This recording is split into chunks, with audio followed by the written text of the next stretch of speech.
Friends, इस समय कड़ाके की सर्दी पड़ने की वजह से प्लांट्स पर बहुत बुरा असर पड़ रहा है, लेकिन यदि आप उसमें अच्छी तरह से फर्टिलाइज़र डालते हैं और प्लांट की केयर भी ठीक तरह से करते हैं तो हम प्लांट को सर्दी में भी ख़राब होने से बचा सकते हैं। तो आज के वीडियो में मैं आपको एक ऐसा फर्टिलाइज़र शेयर करूंगी जो कि प्लांट की सॉइल को, उसके टेम्परेचर को मेंटेन करके रखेगा और प्लांट को कड़ाके की सर्दी में भी मरने नहीं देगा। आप देख रहे होंगे कि इस तरह से प्लांट कितनी ज़्यादा फ्लावरिंग कर रहे हैं इतनी सर्दी में भी, और प्लांट हरे भरे हैं, किसी तरह की पत्तियां पीली नहीं पड़ रही हैं, बड्स ड्रॉप प्रॉब्लम भी नहीं हो रही है और कलियां बन रही हैं और अच्छी मात्रा में फूल आ रहे हैं। सभी प्लांट्स अपनी ग्रोथ बनाए रखे हैं क्योंकि मैं इसमें इस तरह के फर्टिलाइज़र यूज़ करती रहती हूँ जो कि प्लांट को सर्दी से बचाते हैं। तो आज का जो मैं फर्टिलाइज़र बताऊँगी वो प्लांट्स की पत्तियाँ पीली नहीं पड़ने देगा और प्लांट सर्दियों में भी ग्रोथ करता रहेगा, क्योंकि बहुत तेज़ सर्दी पड़ती है। जब टेम्परेचर कम हो जाता है तो प्लांट की ग्रोथ अचानक से रुक जाती है और प्लांट फूल देना बंद कर देता है।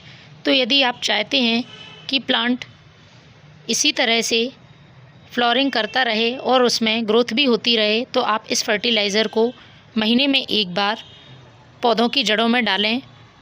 पौधा आपका सर्दी में भी इस तरह से फ्लावरिंग करता रहेगा। इसके साथ ही ये फर्टिलाइज़र प्लांट में किसी तरह के फंगस या कीड़ों को नहीं लगने देगा, प्लांट इंसेक्ट से सुरक्षित रहेगा। तो चलिए शुरू करते हैं किस तरह से इस फर्टिलाइज़र को बनाना है। इसको बनाने के लिए मैंने 3 चीज़ों का इस्तेमाल किया है। तीनों चीज़ें ही सर्दियों में प्लांट के लिए बहुत यूज़फुल हैं और तीनों ही चीज़ें आपको आसानी से अवेलेबल हो जाएंगी। तो ये आप जो देख रहे हैं मेरे हाथ में, ये है पुराने गोबर का खाद। पुराने गोबर के खाद में पोषक तत्व बहुत अच्छी मात्रा में पाए जाते हैं, चाहे वो नाइट्रोजन, फॉस्फोरस, पोटेशियम हो या मैग्नीशियम, कैल्शियम, आयरन, सभी मैक्रो न्यूट्रिएंट से भरपूर ये गोबर की खाद होती है और हम इसका इस्तेमाल अपने प्लांट्स पर अक्सर करते रहते हैं। लेकिन जिस तरह से मैं इस्तेमाल कर रही हूँ, यदि वैसे आप इस्तेमाल करते हैं तो ये सर्दियों के लिए बहुत ही यूज़फुल हो जाती है। तो मैंने लिया है इसमें 1 से 1.5 लीटर पानी। आप उतना पानी ले लें जितने में ये सारी चीज़ें अच्छी तरह से भीग जाएँ। तो 2 मुट्ठी में ये गोबर की खाद इस जार में डालूंगी। जार थोड़ा सा आप बड़ा रखें जिससे कि फर्टिलाइज़र अच्छी तरह से बन सके। इसके बाद इसमें जो दूसरी चीज़ लेनी है वो है यूज़ की हुई चाय पत्ती। ये प्लांट की सॉइल का पीएच मेंटेन करके रखती है, मिट्टी के पीएच को थोड़ा सा एसिडिक कर देती है। फूलों वाले पौधे इस एसिडिक सॉइल को बहुत पसंद करते हैं और ये सर्दियों में बहुत ही ज़्यादा उपयोगी है। गुलाब, गुड़हल, मोगरा, अपराजिता, गुलदाउदी सभी विंटर प्लांट्स के लिए बहुत यूज़फुल है। तो मैंने 1 बड़ा चम्मच ये यूज़ की हुई चाय पत्ती ले ली है। उसके बाद जो तीसरी ज़रूरी चीज़ है वो है ये 1 चम्मच वुड ऐश, लकड़ी की राख। लकड़ी की राख में अच्छी मात्रा में कैल्शियम और पोटेशियम पाया जाता है। पोटेशियम प्लांट के लिए फूल लाने में मदद करता है, इसके साथ ही प्लांट की इम्यूनिटी को बूस्ट करता है। कैल्शियम प्लांट को हरा भरा और मजबूत ग्रोथ देता है।